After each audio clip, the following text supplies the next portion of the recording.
예, 반갑습니다. 자, 12월 달, 이번 달은 다음 주가 이제 맥점 주간이죠. 다음 주가. 그래서 다음 주가 상당히 중요한 주간인데, 결과가 지금 어떻게 나올지 저도 좀 궁금합니다. 우선 그래서 다음 주가 이제 이벤트가 이제 몰려 있는데, 먼저 이제 이번 주 주말에 이제 고용보고서 발표가 있는데, 뭐 어제 그 ADP 민간 고용보고서 발표했기 때문에, 대충 이제 윤곽은 나왔어요. 좋게 나오진 않을 것 같고, 근데 제가 이제 그 2주 전부터 어떤 말씀 드렸었냐면 지금 시장은 금리 이슈에서 이제 경기 이슈로 전환한다. 제가 그런 말 드렸지 않습니까? 최근에 이제 그런 그 이슈에 의해서 종목군들도 움직이고 업종도 움직이는 것 같아요. 다음 주 그 12일하고 13일 날 FOMC 회의가 있죠. 좀 기준금리는 거의 100% 아마 동결적으로 갈 것 같고.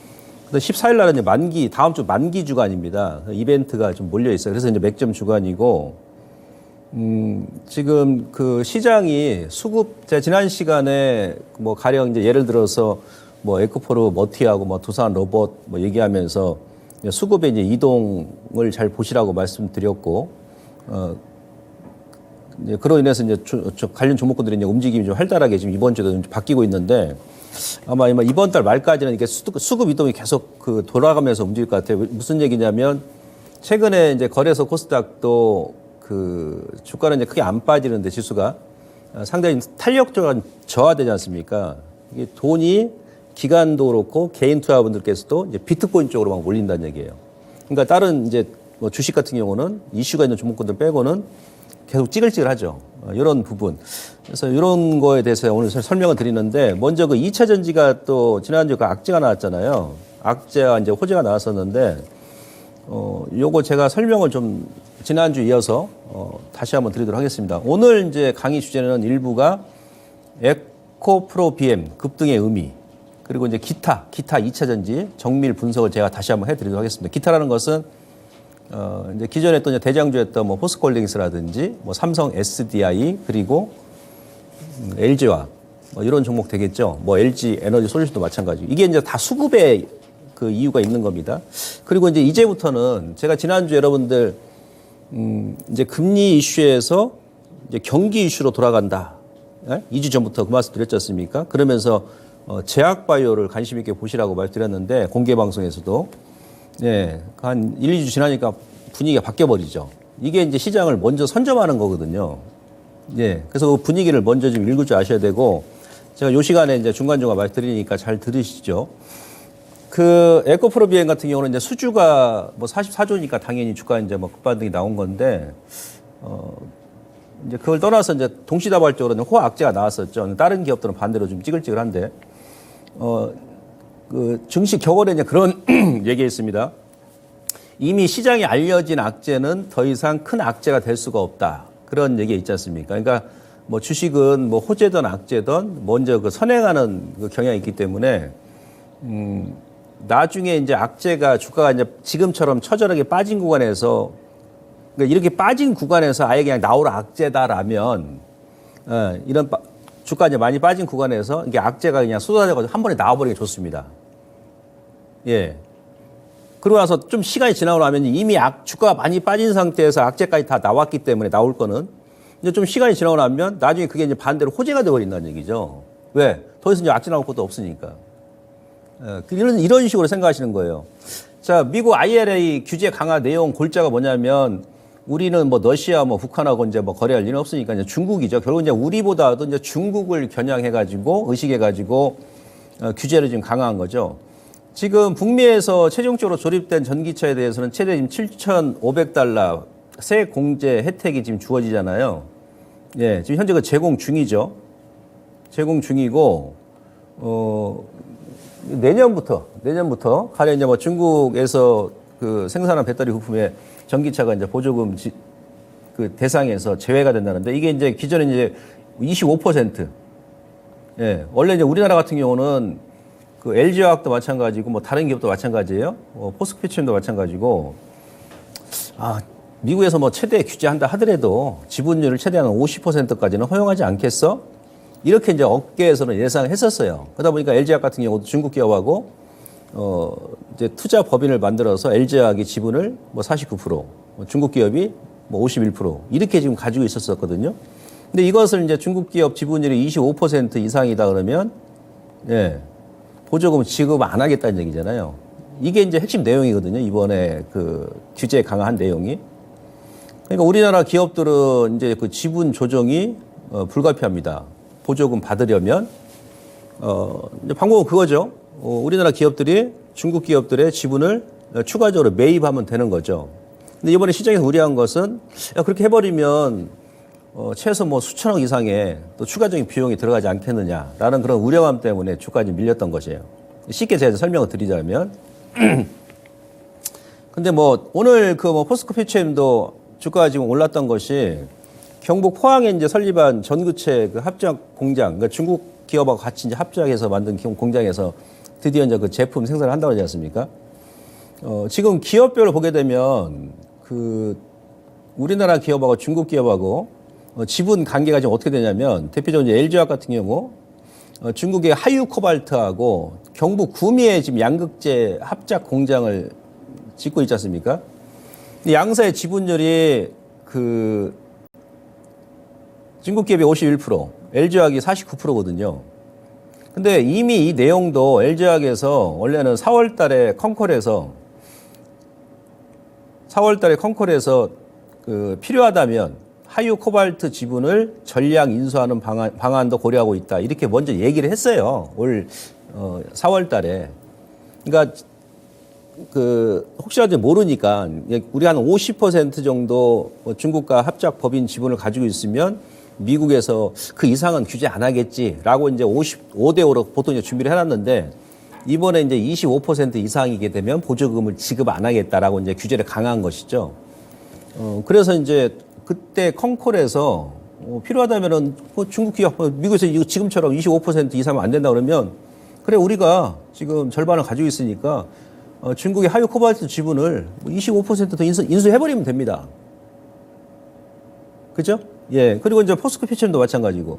피처엠 같은 경우는 중국의 CNGL하고 포항에 이제 전구체 합작 공장을, 지금 이제 완공이 됐죠. CNGL에 이제 지분이 80% 가지고 있고, 그 다음에 포스코 피처엠이 20% 가지고 있거든요.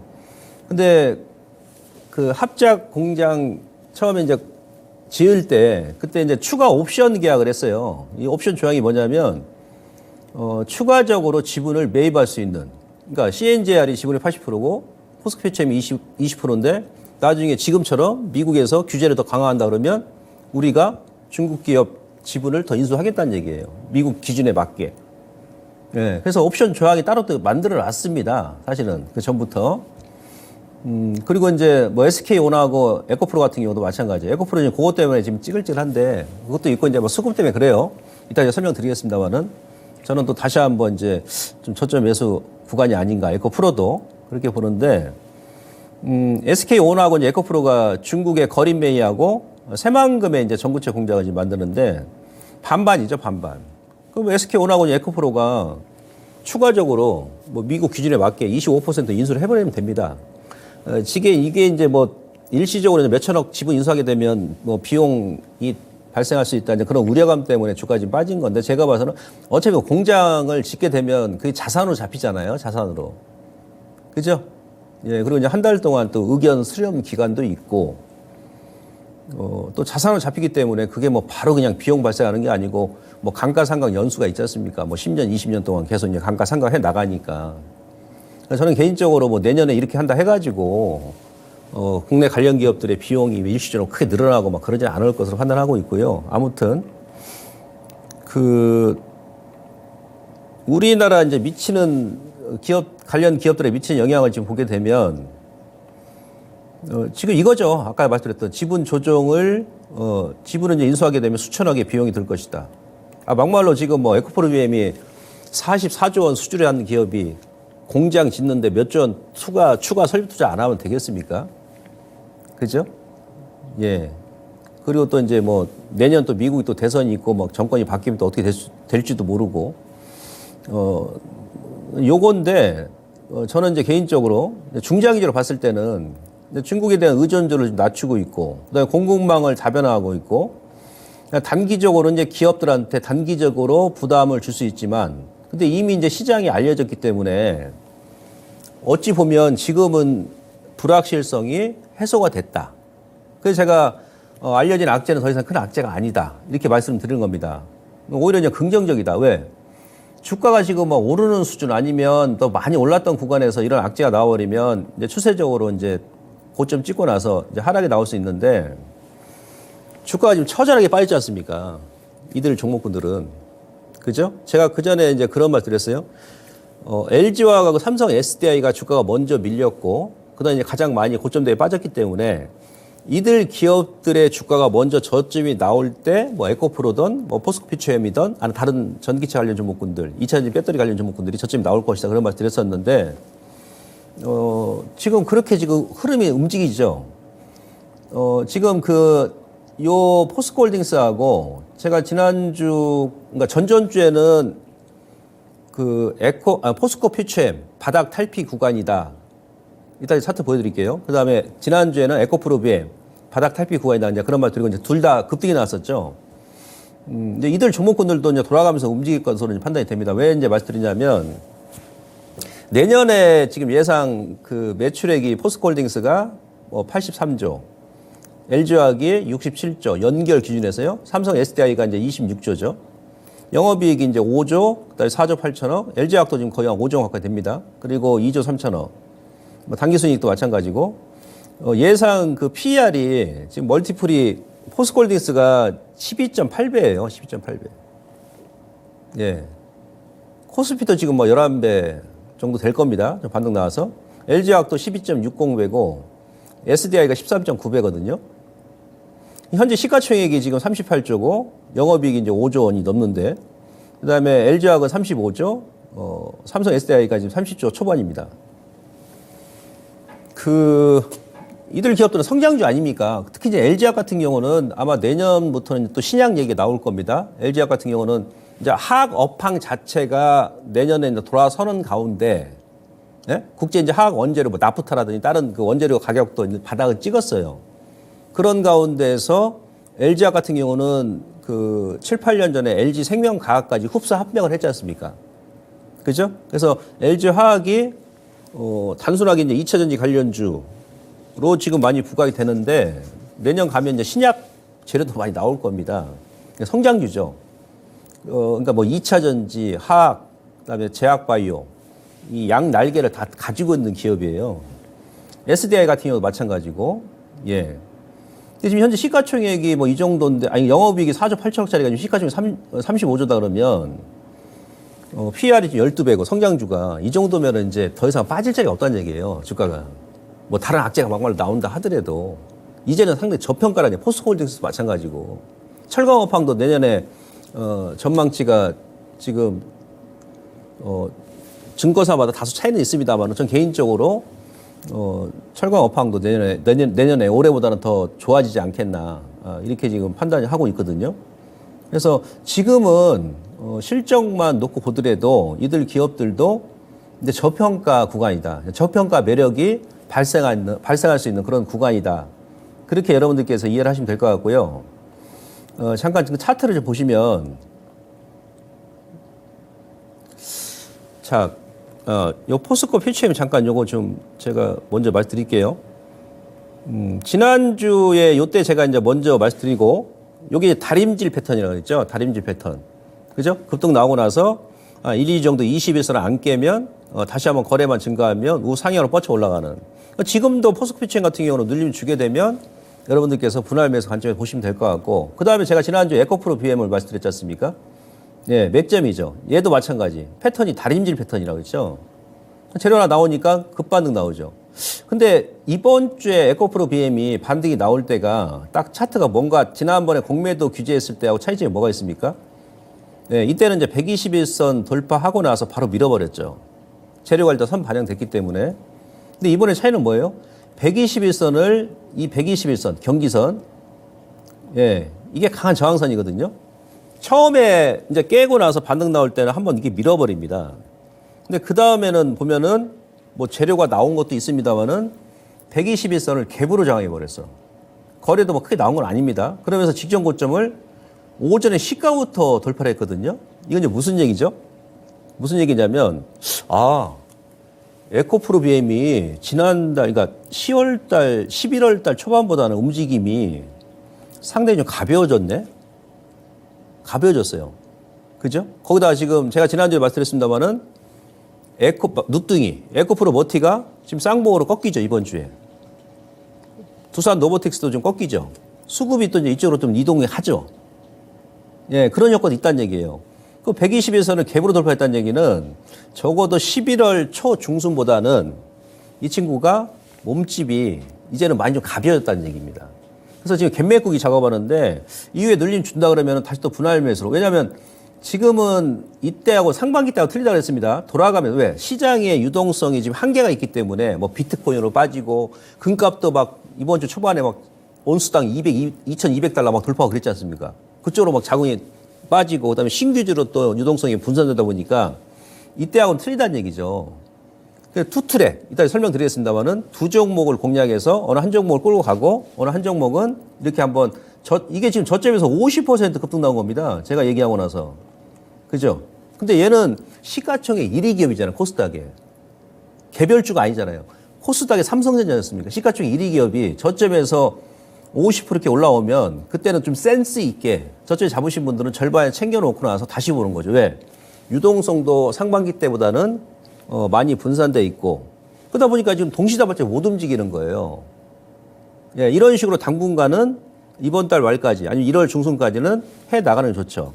자, 그리고 이제 SDI하고 LG화학 보시면 포스코홀딩스도 마찬가지고요. 051910 이거 LG화학이고 006400 예, 자 이겁니다. 아까 제가 그랬지 않습니까? 이제 이들 기업들은 주가가 고점에서 85만 원에서 반토막 난 상태에서 이때 이제 저점 주고 먼저 터닝 나왔지 않습니까? 예.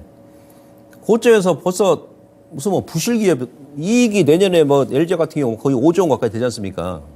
예, 그런 기업도 아니고 일시적으로는 전기차 뭐 업황이 좀 둔화된다 하니까는 그래도 고점에서 반토막 이상 난 거는 좀 너무하다는 얘기죠. 예. 그렇다고 전기차 산업 자체가 뭐 완전히 꺾이는 것도 아니고 이제 뭐 초기 국면 아니겠습니까? 근데 이미 주가 고점에 반토막 났는데 여기서 무슨 새로운 악재가 나온들 얼마나 현재 주가에 큰 영향을 미치겠습니까? 이미 반토막이 났는데 그렇지 않습니까? 오히려 만약에 그래가지고 이번처럼 그런 단기적으로 보조금 지급 강화를 해가지고 좀 더 다시 한번 저점까지 준다 그러면 저는 개인적으로 예, 다시 한번 또 저점 매수 구간이 아닌가 판단해 볼 수 있고요. 그 다음에 SDI 같은 경우도 마찬가지예요. 삼성 SDI 같은 경우도 이 종목은 오히려 지금 준기 3바닥을 만들어가죠. 3바닥. 그죠? 여기서 1바닥 찍고 2바닥. 예, 이번에 약간 고점이 높은 물론 뭐 다음 주까지 봐야 되겠습니다만은 이제 3바닥을 만들어간다. 이 친구도 마찬가지야. 아니 고점에서 주까지 80만 원에서 40만 원까지 반토막 났는데 여기서 진짜 우리가 모르는 커다란 그런 악재가 나오지 않는 이상은 웬만한 악재 나와도 더 밀겠습니까? 크게? 오히려 야 그래 주가 고점에서 지금 50% 그것도 다이렉트로 반토막 내버렸어. 무슨 개별 잡주도 아니고 에? 영업이익이 내년에 뭐 2조 8천억 가까이 나오는 기업이 고점에서 오랜 기간도 안 걸렸어요. 예, 단기적으로 몇 개월 만에 반토막 내버렸어. 이렇게 빠졌는데 여기서 뭐 새로운 악재 나와봐야 얼마나 더 빼겠냐 이거죠. 거기다 지금 뭐 PR도 이제 뭐 11배, 12배밖에 안 되는데 뭐 코스피 수준밖에 안 되는데 뭐 이들 기업들이 뭐 굴뚝산업 관련주입니까? 연탄 찍어 만드는 기업이에요? 아니지 않습니까? 오히려 그 악재 나와가지고 여기서 일단 약간 쓰리바닥 만들죠. 준기 쓰리바닥 외에는 없어요. 포바닥 뭐 간혹가다 이제 뭐 5바닥까지 나올 수 있는데 거래가 안 나오면 3바닥 나오면 다시 한번 이쪽으로 방향을 잡든지 아니 밑으로 확 빼버리든지 해야 되는데 차트를 보시더라도 지금 딱 그 맥점이죠. 지지 맥점. 기본적으로 예, 요 추세가 잠시만요. 여기 보시면 노고상으로 여기가 딱 지지 맥점이 지지 맥점. 지지 맥점. 예. 그러니까 지금 또 이제 월 초잖아요. 월 초. 그러니까 이격 조정. 지난달에 좀 반등이 나왔으니까 이제 월이 바뀌면 보통 한 일주일 정도는 그 이격 조정을 받는 거예요. 지난달에 양봉으로 좀 올라온 애들은. 그 다음에 LG화학 같은 경우도 이격 같은 경우도 월봉을 보시면 이 기업은 월봉의 차트를 한번 보시면 이 120개월선 있죠? 120개월선. 네? 120개월선. 그동안 그러니까 2013년도 그때부터 보시면 월봉의 120개월선은 항상 저점 매수 구간이죠. 중기적으로 봤을 때. 이번에도 120개월선까지 지난달에 딱 오고 나서 지난달도 말씀드렸습니다만은 여기서 터닝이 나왔던 거죠. 근데 이제 거래가 안 나오잖아. 자금이 지금 막 분산되다 보니까. 그러니까 지금 시장을 에코프로 BM도 끌어올리고 뭐 포스코 퓨처엠도 끌어올리고 LG화학도 올라가고 막 그런 시장이 아니에요. 그 제가 지난주에 여러분들께 수급 분석해드린 이유가 여러분들 수급만 잘 이렇게 파악하셔도 어떤 종목을 2차 전지 내에서 먼저 공략하고 또 어떤 종목은 이제 저점이니까 좀 모아가고 싸니까. 그죠? 주식은 예, 불황에 매수해서 호황에 매도하는 거죠. 주식이란 것은. 이런 성장주 같은 경우 실적 좋게 나오는 애들은 이렇게 팍팍 밀었을 때, 눌러졌을 때, 그래, 지금 수급이 저점인데 수급이 좀 분산되니까 상반기보다는 돈이 지금 시장이 돈 맥경화 걸려고 비트코인도 그쪽으로 몰리죠. 요즘 비트코인 급등 나오니까 막 글로 몰리지 않습니까? 또 연말이니까 대주주 양도세 또 회피 물량도 나올 것이고, 먼저 좀 움직일 만한 종목군들, 제가 얘기했던 포스코 퓨처엠이라든지, 예, 에코프로 먼저 공략하면서 여기가 되시면 이런 종목군들은 이게 눌러줄 때 분할로 좀 느긋하게 좀 모아가는 거죠. 그래서 LG 같은 경우도 이게 월봉 보시면 이 120개월선 오게 되면, 예, 어지간하면 이 라인을 크게 이탈하지 않습니다. 한두 달 이제 거래가 안 나오면 왔다 갔다 하겠죠. 예. 그래서 이런 관점으로 봤을 때 저는 개인적으로 이번에 그 악재 나온 것은 지금은 단기적으로 이것 때문에 조금 다른 종목군들 흔들리고 있는데 오히려 지금 이렇게 많이 빠졌을 때 나올 만한 악재는 다 나와주는 게 나중을 위해서는 좋습니다. 이미 주가 뭐 50% 반토막 난 기업들이 뭐 다른 특별한 악재 나온 데가 더 빠지겠습니까? 라고 말씀드리면서 이제 정리 들어갑니다. 그래서 네, 이제 2차 전지 그 에코프로가 BM하고 같이 이제 보시는데 대표주들은 중기 바닥을 확인하는 과정인데, 예, 조금 이제 그 거래가 안 나오니까 좀 왔다 갔다 좀 하다가 뭐 좀 움직일 것이다. 그리고 현재 이제 유동성을 고려했을 때는 순환매 반등. 우리가 지금 미국도 마찬가지. 이따 설명드리겠습니다만은 이걸 고려해가지고 신규로 접근하시는 분들은 투트랙 어떤 두 종목을 사가지고 한 종목은 이렇게 급등 나오면 한번 때려주고 다시 보고 한 종목은 좀 끌고 가는 전략. 뭐 이렇게 하는 게 좋겠죠. 우리는 개인이기 때문에 어떻게 뭐 3년, 5년을 가져갑니까? 솔직한 얘기로. 그렇지 않습니까? 예? 예. 3년, 5년 뒤에 또 시장이 어떻게 변할지도 모르고, 그래서 이제 그 정도까지 생각하지 마시고, 자금의 한계가 있고 하니까 현재 시장에 맞게 일부 자금은 맞춰서 하는 게 좋아요. 예. 그게 이제 개인 투자자분들의 투자 태도입니다. 아시겠죠? 그다음에 계속 말씀드립니다만 이제 V자 반등보다는 계단형 상승 패턴. 그러니까 지금 에코프로 비행 같은 경우도 한번 재료 나오고 다시 한번 눌림 주면 크게 올랐으면 때려주고 다시 한번 또 저점 보고, 뭐 퓨처엠도 마찬가지고, 고점 매수자 물량을 이제 많이 들어가시면 여름에 아마 우리 개인 투자분들께서 2차 전지 물량을 많이 들어가셨을 거라 생각됩니다. 왜냐하면 그때 제가 7월달에 이제 고점 잡아드렸을 때 제 거래 대금하고 뭐 거래 해준지 다 보여드린 적이 있죠. 그래서 그분들은 이제 추가 반등을 좀 기다리는 전략이 좋다. 이렇게 말씀드리고요. 그리고 이제 에코프로가 이제 안 움직이잖아요. 얘는 이제 지주사기 때문에 이제 그런데, 그래서 저는 지난주에는 에코프로 BM을 제가 먼저 말씀드렸던 겁니다. 예. 자, 에코프로 머티가 이번 달 되면 좀 꺾인다고 제가 지난주에 그랬지 않습니까? 누뚱이가 그냥 수급 일로 쏠려가지고, 그러니까 이번 주, 이제 한 주 지나서 딱 보니까 어떻습니까? 뭔가 지금 패턴의 변화가 좀 나오죠. 예? 예, 지난주에 제가 여기서 그랬잖아요. 단타스 물량이 이제 많이 들어오더라. 그리고 몸집이 많이 커졌고, 4일 연속 지금 까마귀 4마리죠. 고점에서. 얘가 올라갈 때 에코프로는 찌글찌글 했었었고, 근데 에코프로 같은 경우도 지난 언제죠? 오늘 장중에 11월 초 그 저점까지 찍었다 저 아래 걸 주죠. 얘는 지금 약간 직전 저점, 그러니까 내일 양봉 나오면 괜찮습니다. 양봉이 좀 강하게 들어 올려주면 좋아요. 아니 뭐 다음 주라도. 약간 이제 11월 초하고 그다음에 지금 현재 한 달 동안 이어지는 약간 준기 쌍바닥 정도 나오고, 저는 개인적으로 이 라인을 더 크게 벗어나지 않을 것 같아요. 왜? 아까 그래서 내가 삼성, SDI, LG와 포스코홀딩스 그 차트를 제가 보여드린 겁니다. 그러면은 얘는 지금 약간 쌍봉 비스무리하죠? 패턴이. 그죠? 예. 이제 이런 식으로 좀 조절을, 이제 수급에 의해서 좀 맞춰 나가는 겁니다, 시장이. 예. 그래서 에코프로 같은 경우도, 요것도 이제 에코프로 BM이 가면 뭐 같이 안 가겠습니까? 예. 혹시 보유하신 분들 참고하시라고 말씀드린 겁니다. 자, 이제 시황 쪽으로 넘어가도록 하겠습니다. 지금 미국, 우리 시장도 그렇습니다만 미국이, 계속 지금 정체 국면이죠. 나스닥은. 그 다음에 다우하고 너쉘 2000 지수 같은 경우는 어제 그저께는 조금 꺾였습니다만 주 초반에 상당히 강했습니다. 나스닥 대비해서. 미국도 이제 자금의 한계가 있다 보니까 좀 돌아가면서 많이 움직이더라. 종목군들이. 나스닥은 11월 언제죠? 중순부터 여기서 이제 고점 먼저 찍고 나서 거의 2주 넘게 이제 박스입니다. 박스예요. 계속. 뭐 엔비디아도 마찬가지고, 뭐 테슬라도 마찬가지고, 예, 대부분 종목군들이 빅테크, 빅세븐 종목군들이 그 중간에 다우가 주 초반에 지난주 후반부터 치고 올라왔고 다우 지수가 신고가 났었고 너쉘 2000 지수가 예, 급등이 났었죠. 이런 식으로 지금 움직이거든요. 자, 그다음 그림 보시면 그게 이제 왜 그러냐면 요 차트를 잠깐 먼저 보죠. 자, 미국 제가 이제 대표적인 종목을 좀 보여드릴게요. 엔비디아 같은 경우가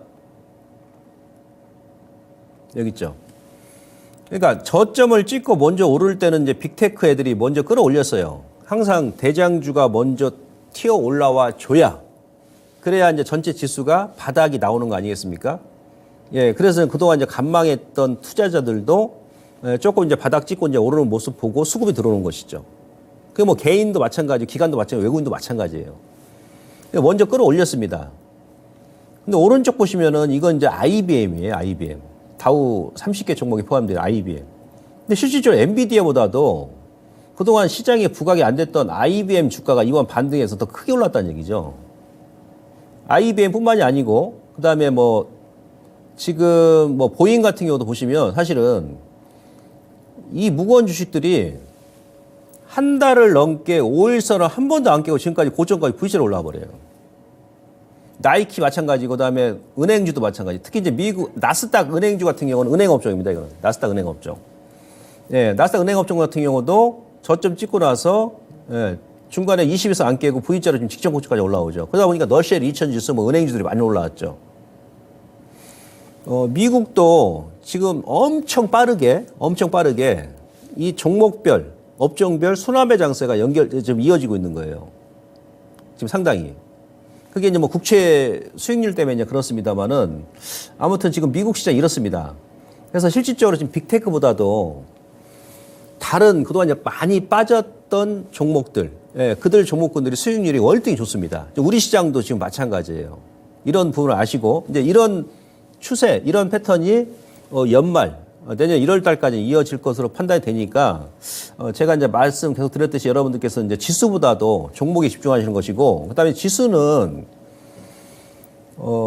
지금 보시면은 그 10월 달 그러니까 이 파란색 막대가 이제 10월 달 하락률이고 주요국 지수, 빨간색이 이제 11월 달 반등률인데 반등은 이제 코스닥이 가장 많이 반등이 나왔습니다. 거의 13% 반등이 나왔으니까. 코스피가 11% 올랐고, 나스닥이 10%고, 그 다음에, 다우가 8%예요. 근데 이 다우 지수 같은 경우는 11월 달 거의 한 8.7%, 9% 가까이 월간 기준으로 했을 때요. 1950년도 이래 이번이 딱 두 번째 높은 상승률을 기록한 거예요. 엄청 올렸다는 얘기죠. 11월 달 기준으로 했을 때는. 그러니까 지난달에 지수가 이렇게 올랐으니 거의 뭐 10% 가까이 올랐지 않습니까? 이번 달은 좀 늘림 주는 게 당연한 것이죠. 그리고 지난달에 빅테크가 먼저 끌어올렸고 그 다음에 이번 달 되니까 지난달에 못 올렸던 미국 같은 경우도 다른 종목 그 다음에 그 소외 종목군들 아니 중소형주가 이렇게 오르는 거죠. 대형주는 또 이제 누르고 약간 그런 식으로 지금 밸런스를 맞춰 나가는 거예요. 근데 중요한 것은 이제 일본도 한 8.5% 올랐지 않습니까? 근데 지난달에 보세요. 10월 달에 제가 그랬죠. 코스닥 같은 경우가 이스라엘 그 전쟁하는 나라 텔아비브 주가보다 더 많이 빠졌었다고. 이스라엘 주가는 11% 빠졌는데 코스닥이 12.50% 빠졌었거든요. 그래서 제가 뭐 그런 얘기 했잖아요. 우스갯소리로. 하마스하고 대한민국 해병하고 지금 전쟁하는 거냐고. 그죠? 코스피 같은 경우는 한 마이너스 한 7%. 그러니까 주요국 증시 중에서 우리나라 코스닥 코스피 가장 많이 뺐거든요. 2차전 때문에 물론 그렇습니다만은. 아무튼. 근데 뭐 일본, 중국, 대만, 독일, 나스닥은 뭐 2.7%, 다우는 1.3%. 거의 안 뺐어요. 우리 시장이 막 서너 배 더 많이 뺐지. 그러니까 10월 대비해서 미국 나스닥 다우 같은 경우는 뭐 3배, 4배 오른 거야, 지수가.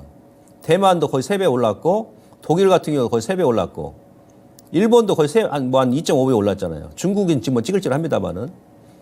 근데 사실 우리 코스닥 같은 경우는 10월 빠진 거에 비해서 조금 더 올랐는데 그냥 뭐 플러스 마이너스 본전이야. 지금 지수 기준으로 했을 때 본전입니다. 그러니까 10월 달 뺀 거만큼 그냥 반등 나온 거예요. 다른 나라는 서너 배 더 올랐는데 10월 대비해서. 코스피는 한 4% 더 오른 거고. 오른 게 없다는 얘기예요. 사실은 10월 대비해서. 근데 이제 이게 언제 바뀌냐. 제가 볼 때 내년 가게 되면 이제 연초 되면 아마 우리 시장이 가장 강할 것이다. 라고 저는 생각이 됩니다. 아시겠죠? 예, 차후탄 아무튼 11월 달에 이 정도로 많이 올랐기 때문에 지수가 한 달 동안 지수 기준에서 한 10% 가까이 올랐으면요. 예, 좀 눌림 주는 게 당연한 겁니다. 그래서 조금 이제 전체 시장이 좀 찌글찌글한 것이고, 그 다음에 이제 코스피는 이제 업종별 대형주가 이제 많이 올렸잖아요. 미국도 이제 대형주가 먼저 올려야 그 다음에 지수가 바닥 찍고 저점이 나오는 거니까. 그 다음에 중형주, 소형주 이렇게 움직이는데, 소형주는 지금 뭐 그 자리예요. 거래소는 5.4% 10월 달에 빠지고 11월 달에 5.8% 오르고 그 자리고, 특히 지금 코스닥의 소형주를 보유하신 분들이 약간 소외감을 많이 느끼실 텐데, 소형주 같은 경우는 10월 달에 10% 빼고 마이너스, 11월 달은 7%밖에 못 올랐어요. 그러니까 소형주 같은 경우는 10월 달 빠진 만큼 회복이 안 됐다는 얘기예요. 그게 왜 그러냐면 바로 이것도 수급입니다. 12월 딱 되면서 뭐 에코프로 머티, 그 다음에 두산 노보틱스 그쪽으로 막 수급 쏠리고, 그런 가운데서 이제 반도체가 지난주 전전주가에 좀 수급이 쏠렸었고, 그리고 또 정부에서 이제 그 양도세 규제 완화 뭐 할지 안 할지 모르겠는데, 제가 볼 때 아마 이번 주나 다음 주까지 해줘야 되거든요. 만약 한다 그러면 그 정책을. 네. 지난번에도 말씀드렸습니다만은. 근데 그 안 해버리면, 그러니까 다음 주까지는 그걸 의식한 대주주들 그 양도세 그 회피형 물량이 나올 거란 얘기죠. 그러니까 지금도 지금 비탄력적으로 움직이는 거예요. 그리고 또 어떤 재료가 나오면 올라갔다 장중에 입구를 또 밀고 하는 게 아마 그런 물량도 많이 있을 겁니다. 그래서 그 소형주를 보유하신 분들은, 이제 거의 이제 뭐 1000m 그 터널로 제가 비유하자면 지금 한 800m 정도 지금 왔거든요.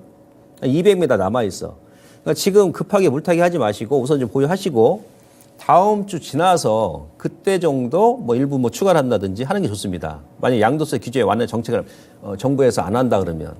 아시겠죠? 예, 우선은 가만히 기다리는 게 좋아요. 그리고 먼저 지금 움직이는 뭐 제약주라든지 아니면 2차 전지 중에서도 뭐 포스코 퓨처라든지 아니면 아까 이제 말씀드린 에코프로 BM 이런 쪽 수급이 먼저 붙는 쪽으로 보시는 게 좋습니다. 예. 그래서 요거 제가 설명을 드리고요. 자, 지금 그 오늘 저 외인들이 이거 제가 지난주에 설명드렸어요. 수급적으로 보시더라도 지난 그 11월 달 반등 구간에서 외인들이 선물 매수가 45,000계약 정도 들어왔고, 그죠? 그 다음에 이제 뭐 코스닥, 뭐 코스피, 현물 쪽 많이 들어왔잖아요. 그러니까 지난 그 반등 사이클에서 외국인들이 선물 매수를 많이 했기 때문에 이제 외인들 입장에서도 이제 좀 조절할까는 얘기죠. 왜냐하면 그 12월 같은 경우는 글로벌 펀드 자금 크게 안 들어왔거든요. 유입이 안 됐거든요.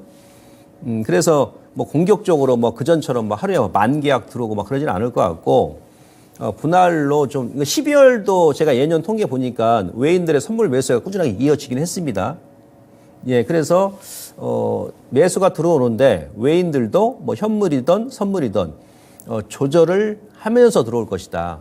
라는 부분을 여러분들께서 감안하시고, 그래. 그럼 메이저도 지난달에 많이 매수를 했고, 그로 인해서 주가가 지수가 막 10% 넘게 올랐기 때문에 이번 달에 제가 지난 시간에 말씀드렸듯이 추가적인 상승 흐름이 나온다 하더라도 11월 달 초중순까지의 그 급반등보다는 지그재그 이제 계단형 상승 패턴 누르면 또 올리고 누르면 올리고 이런 식으로 좀 움직일 것이다 라는 생각을 일단 하시는 게 좋죠.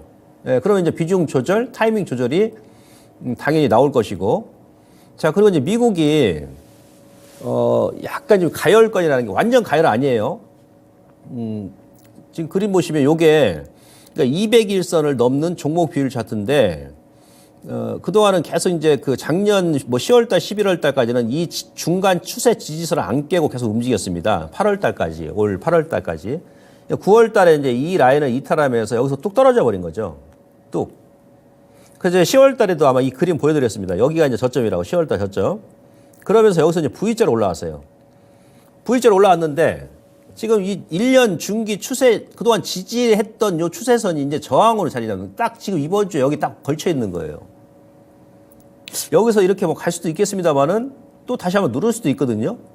그래서 다음 주가 이제 맥점 주간이다. 이게 다음 주에 뭔가 변화가 나올 거란 얘기죠. 그럼 항상 제가 여러분들 공개 방송에서 말씀드립니다만 저 같은 경우는 주식을 이제 할 때 가급적이면 제가 원하는 가격에 사거든요. 그게 이제 맥점 매매거든요. 예. 근데 아주 애매해. 이거 뭐 갈 것 같기도 하고 다음 주에 한번 누를 것 같기도 하고 그럴 때는 일단 확인하고 하는 게 좋습니다. 확인하고 이런 구간이에요. 그리고 지금 환율 같은 경우도 제가 지난 시간에도 말씀드렸습니다만은 자, 요 환율을 먼저 보시죠. 이건 달러 인덱스가 유로화인데 달러에 가장 영향을 많이 미치는 화폐가 유로화라 그랬죠. 우리가 그 전에 공부했죠. 한 50% 영향을 미치는데요. 달러가 여기서 이제 유로하고 이제 골든크로스 시켜보니까 달러 강세 할 때는 우리나라 주가 밀죠. 유로화 약세 전환되고 유로화가 이제 강세 전환된다고 하면 그때 우리 원화도 강세 전환되면서 주가 같이 올라가죠. 자, 이번에 이제 그 9월, 10월까지 달러가 여기서 강세 전환되면서 여기서 랑데브를 했습니다. 8월 달에 랑데브 하고 나서 유로화 약세, 달러가 강세. 10월 달에 여기서 얻어맞고 달러가 지금 약세 전환되면서 유로화가 반등 나오고 주가가 반등 나온 거예요. 근데 지금 보면 이번 주에 이게 아주 저도 애매모호합니다. 물론 이제 중기적으로 보게 되면 결국 달러 같은 경우는 약세 전환됩니다. 예? 약세 전환되고 유로화는 강세 전환될 것이다. 예, 그때 이제 시장이 많이 올라가겠죠. 그 과정이 오르기 전에 지금 이제 이번 연말까지 아마 서로 이게 눈치 보기 그런 그 구간에서 좀 눈치 보기 장세가 좀 연장이 될 것 같아요. 아주 애매모호합니다. 뭔가 이제 큰 변화는 나옵니다. 1월 달 연초 지나고 나면 그게 이제 상방적으로 보는데 그 전까지는 다소 좀 외줄타기, 뭐 살얼음 걷기, 뭐 그 정도. 예. 그런 구간이고 그리고 원달러율도 마찬가지죠. 예. 자, 하단이 코스피 지수고요. 예, 위쪽이 원달러 환율인데 딱 그러니까 코스피 지수는 이 8월 여기 8월이죠. 8월 고점 대비해서 추세 여기 상단에서 얻어맞고 있는 거예요. 거기가 2,550 전후입니다.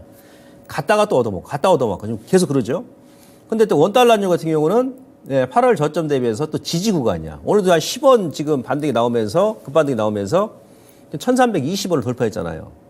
그럼 제가 봤을 때 원달러 환율이 다시, 그러니까 최소한 1,290원을 재차 이탈을 했을 때 그때 거래소가 이렇게 올리거든요. 2,600 돌파를 해버립니다. 근데 12월 달은 다음 주까지는 좀 힘들 것 같고, 다음 주에 이제 어떤 모양이 나올지, 예. 환율이 지금 1,320원까지 가게 되면, 그러니까 직전 저점, 1,290원, 97원인가요? 그 라인까지는 안 깰 수도 있어요. 그러면 지수가, 그러니까 12월 말까지는 다소 정체 국면을 걸을 수 있습니다. 아시겠죠? 그래서 이후에 여러분들 환율 체크를 하시는데, 일단 그런 모습이 나와야 됩니다. 안 그러면은 외인들이 선물을 강하게 또 매수해가지고 막 그냥 끌어올린다든지 또 선물도 지난달에 많이 매수한 게 있기 때문에 좀 지금은 전체적으로 보게 되면 이번 달까지 보면 이제 5만 계약 넘게 매수했거든요. 그러면 선물도 이제 매수할 만큼 했고 그러면 삼성전자라든지 아니면 하이닉스 주가를 끌어올려가지고 전체 지수를 끌어올려야 되는데 좀 엔비디아도 찌글찌글하고 삼전하고 이제 하이닉스도 단기 추세가 좀 무너졌지 않습니까? 그러면은 잘하면 지수가 크게 안 빼도 지금 현재 이런 정치의 국면을 뭐 다음 주 이후까지 좀 걸어가지 않겠나 그렇게 판단이 돼서 여전히 여러분들께서 지수는 좀 박스권 정치의 국면을 염두에 두시고 대응을 하시면 좋습니다. 자 이제 국채금리죠. 이거 지금 시장에서 우려를 하는 것 같아요. 어제 미국도 오전에 올랐다가 이제 오후에 뺐지 않습니까? 왜 그러냐면 국채, 10년물 국채 수익률을 제가 여러 차례 이제 보여드렸습니다만은 여기에서 이제 머리가 나오고 나서 이번에 이제 시장이 글로벌 증시가 반등이 나왔던 것이 국채 수익률이 5% 찍고 나서 여기서 크게 다이렉트로 대밀리면서 반대로 이제 주가는 올라간 거 아니겠습니까? 그죠? 그러면서 이제 국채 가격도 여기서 머리 만들고 저점 깨고 급반등이 나온 거죠. 그 미국의 기준금리를 대변하는 2년물 국채금리는 이 빨간색 선 있죠? 이 빨간색 선. 이게 이제 200일선입니다. 장기 이평선. 이 라인을 이미 이탈했어요. 이탈하고 좀 역연적으로 다시 한번 빠지라고 합니다. 그러니까 다음 주에 FOMC 회의에서 금리는 무조건 동결로 갑니다. 제가 봐서는 100%. 근데 중요한 것은 이제 10년물을 많이 보잖아요. 저 역시도 마찬가지고. 어제도 10년물이 4.2를 이탈해 버렸습니다. 4.12까지 내려왔습니다.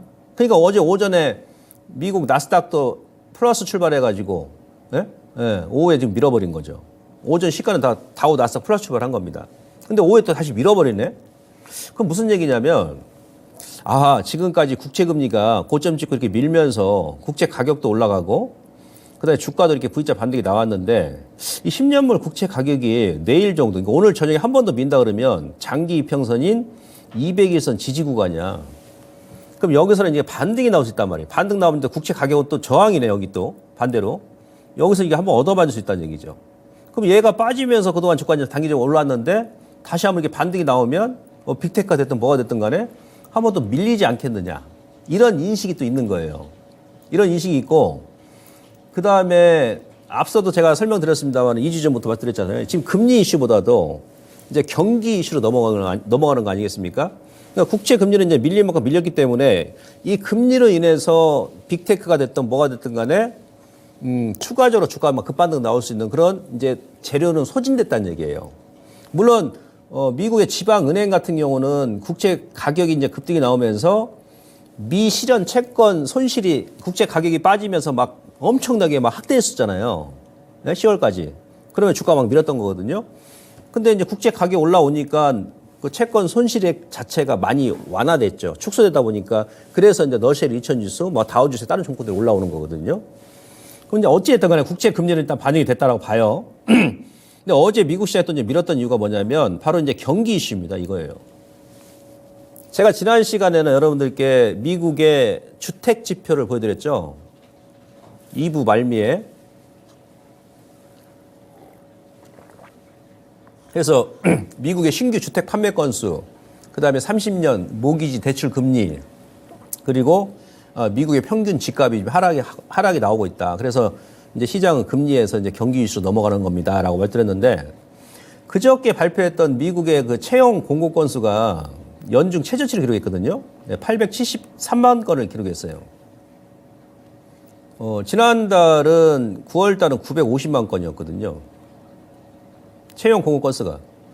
이게 그러니까 올해 들어서 1년 이래 지금 최저치입니다. 채용을 지금 줄이고 있다는 얘기죠. 채용을. 근데 또 특히나 이 채용 공고 건수 중에서 어떤 업종이 많이 줄었냐면 레저 숙박 업종에서 한 10몇만 건 줄고, 그리고 뭐 소매 업종에서도 한 10만 건 줄었습니다. 이게 무슨 얘기냐면 이제 여름이라든지 가을이나 평상시 같은 달 같으면 상관이 없는데 지금은 연말이잖아요. 그러니까 연말 쇼핑 시즌인데 그 연말 쇼핑 시즌을 앞두고 미리 이제 채용을 하거든요. 임시직이라 하더라도. 근데도 보통 10월 달에 이제 미리 채용하거든요. 10월, 11월에. 근데 오히려 그냥 9월보다 확 줄어버렸어. 아하, 미국의 고용이 좀 둔화되는구나. 네? 그리고 어제 발표했던 ADP 민간 고용 보고서도 보시면 10만 3천 건이 나왔거든요. 10만 3천 건. 10월 달이 10만 6천 건이었어요. 원래 시장 예상치는 왜? 지금 쇼핑 시즌이니까 11월 달은 그럼 10월 대비해서 좀 늘어나겠지. 근데 오히려 시장 예상치가 12만 건인데 10월보다 더 감소했습니다.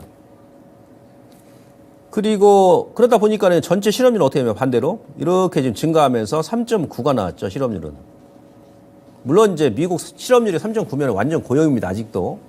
근데 전체적으로 지난주에 제가 보여줬던 집값도 이제 하락이 나오고 그다음에 뭐 판매 건수도 하락이 나오면서 금리 인상에 따른 미국의 소비자들이 1년 넘어가다 보니까 1년 반 이상 되다 보니까 이제 영향을 받는구나.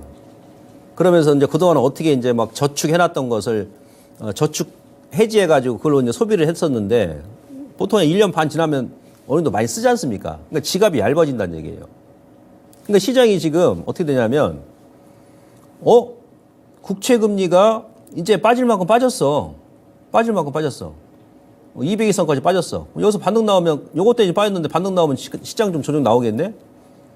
근데 반대로 이제 200일선까지 만약에 더 빼버렸어요. 깨고 내려와 버려. 이것도 문제가 돼요. 제가 볼 때. 왜? 200일선에서 여기서 반등 안 나오고 그냥 바로 다이렉트로 깨버리면은 그만큼 미국의 경기 둔화가 또 가속화되고 있다는 그런 또 의미거든요. 예. 그래서 여러분들 그 이번 주, 다음 주에 요 내용을 한번 체크를 해보시고 전체적으로는 미국이 전체적으로 이제 경기 침체가 뭐 큰 문제는 아직 아닌데 약간 이제 그런 인식을 시장에서 느끼고 있다는 얘기예요. 그러니까 지금 이번 주에 발표하는 주말에 이제 뭐 전체 그냥 고용 지표도 조금 안 좋게 나올 수도 있습니다. 아시겠죠? 그러다 보니까 미국도 어떻게 움직일까, 업종이? 예. 보통 경기가 약간 이제 둔화 기미가 보인다. 예? 예, 그러면은 보통 제약바이오가 좀 움직이거든요. 이번 주, 제가 어제 그제도 여러분들께 한미사이언스, 한미약품 공개방송에서도 제가 추천드렸죠. 오늘 막 급등 나버리죠. 그저께, 지난주에도 제가 설명드렸었고, 이번 주 들었으니까. 자, 이게 이제 우리 시장뿐만이 아니고, 미국도 보시면, 개별 재료 나오는 종목군들 빼고는요, 반도체도 마찬가지고, 뭐 2차전지도 마찬가지, 테슬라 움직이는 거, 엔비디아 움직이는 거고, 그 다음에 미국의 뭐 존슨앤존슨이라든지 머크라든지 화이자라든지 일라이딜리, 얘들이 움직여 또 같이 움직이는 거거든요. 우리나라 제약바이오도. 이건 S&P 바이오테크 ETF입니다. 2021년도 1월 달에 고점 찍고 나서 이게 상당히 중요한 맥점이죠. 그동안 계속 밀었어. 3년 동안. 근데 이번 주에 이 3년, 그러니까 여기서도 얻어맞고 다시 한번 밀고 지금 저항이에요. 만약 다음 주에 이걸 돌파한다 그러면 3년 만에 이 하락 트렌드 돌파하는 거죠. 3년 만에. 의미가 있죠. 근데 하나를 보시면 자, 2019년도에서 여기서 저점 나왔죠. 여기서 또 2020년 저점 나왔죠. 코로나 때. 밀 때도 여기서 2022년도 작년에 여기서 저점 나왔죠. 이번에도 여기서 저점이 나왔어요. 19년부터 4년 동안 포바닥이에요. 포바닥. 이렇게 포바닥을 만들면 이제 이 이하는 어지간하면 안 뺍니다. 그러니까 미국 같은 경우도 제약 바이오도 이제는 완전히 저점이 나왔구나 라는 인식이 확산이 되면서 그들 종목군들 움직이면서 이번 주에 우리 또 제약 바이오 관련 종목도 같이 움직이는 것이죠. 이것이 이제 S&P 바이오테크 ETF뿐만이 아니고 나스닥 바이오테크도 마찬가지예요. 나스닥은 더 괜찮죠. 모양이. 그죠? 얘는 여기서 저점을 만들고 19년도에 중기 2 저점을 높여가면서 움직이잖아요. 이 맥점에 터닝 나오고 이번에도 이 지지 맥점에서 터닝 나오면서 요거 만약에 다음 주에 돌파를 할지 안 할지 모르겠어요. 한 번 더 누를지. 근데 만약에 돌파를 해버린다 그러면 나스닥 바이오테크 같은 경우도 2년 반 만에 드디어 이 하락 트렌드가 끝난다는 얘기예요. 아시겠습니까? 그래서 2차 전지도 2차 전지입니다만은 여러분들께서 이제 제약바이오 같은 경우도 이제는 좀 관심 있게 보자라고 말씀드리면서 정리 들어갑니다. 자, 금리 이슈에서 경기 이슈로 돌아간다. 경기 이슈. 예, 경기가 좀 찌글찌글하다 그러면 제바가 좀 움직이죠. 제가 지난주에도 힌트 드렸었고, 글로벌 증시 좀 기적 부담과 아직까지는 상존하고 있다. 저항과 지지 구간이고. 종목별 비중 타이밍 다시 한번 제가 말씀드립니다. 많이 민다 그러면 그때는 또 많이 매수해야 됩니다. 지수가. 근데 아직까지 지금 방향성이 안 나오니까 다음 주가 그래서 제가 이제 맥점 주간에 말씀드린 것이고 종목별 차별화 향세는 지속적으로 지금 이어지고 있습니다. 그래서 여전히 지수는 당분간은 제껴놓으시고 종목 위주로 접근하는 것이 우리 개인 투자분들 수익률 측면에서 훨씬 유리하다. 엄청 지금 싼 종목들 많거든요. 네. 거래만 나오면 이제 들어가면 무조건 먹는 그런 시장이에요. 아시겠죠? 네, 그런 종목 보시면 되고, 앞서 말씀드렸던 제약바이오 같은 경우도 이제는 단기든 중기든 관심 있게 보자. 이렇게 말씀드리면서, 그 추가적으로 제가 종목 AS 공개 방송에 추천했던 종목이라든지, 뭐 신규 감신주는 제가 지금 올라가서요, 3시 40분에 김복만의 맥점 매매 유튜브 공개 방송에서 설명드리도록 하겠습니다. 고맙습니다.